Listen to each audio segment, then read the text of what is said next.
Voilà le drame que vivent beaucoup de chrétiens aujourd'hui, mes bien-aimés. C'est ça la situation de beaucoup d'enfants de Dieu. Ils sont à l'église depuis 5, 10, 15, 20 ans et même plus.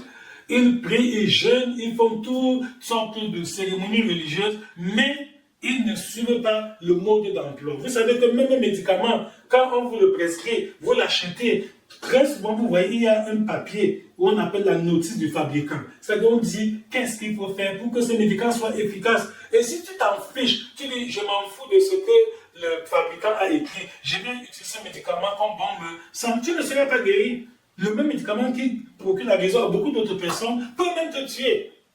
Ah, le mauvais usage des médicaments, en ne respectant pas la dose, ça peut provoquer des conséquences regrettables et même irréparables. Il en est de même d'une voiture. Lorsque vous achetez un véhicule et vous voulez l'utiliser, vous avez une notice que le fabricant de la voiture a imprimée et on a donné que tout acquéreur de cette voiture, voici comment il faut procéder pour que ce véhicule vous serve pendant longtemps et dans de bonnes conditions. Mais si tu prends la voiture, tu dis je m'en fous, c'est ma voiture, je l'ai achetée à prix d'argent, c'est mon argent, je suis de faire de cette voiture ce que je veux, ça ne va pas durer. Tu vas bientôt escalader le moteur, ça va griller, tu vas tomber en panne et finalement, tu peux même faire des accidents de circulation.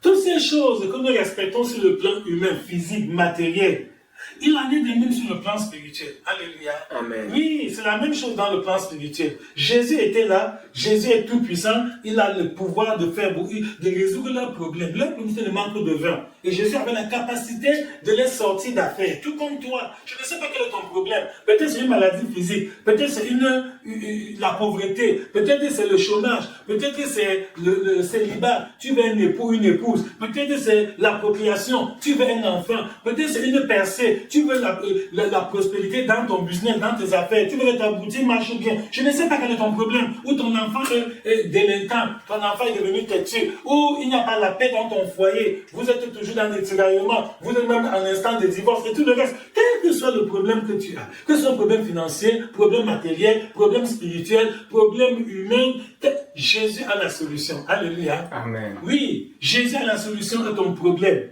Mais seulement, pour que tu puisses jouir de cette solution, tu dois faire ce que Jésus te demande. Alléluia. Amen. Ton mari nous a révélé là-bas un secret très très profond que les gens négligent. Les gens foulent ce principe au pied et tous les jours, ils comptent seulement le nombre de jours de jeûne qu'il a fait, le nombre de jours de prière, le nombre d'années qu'il a mis dans la foi. Non, non. Ce n'est pas comme ça que Dieu fonctionne.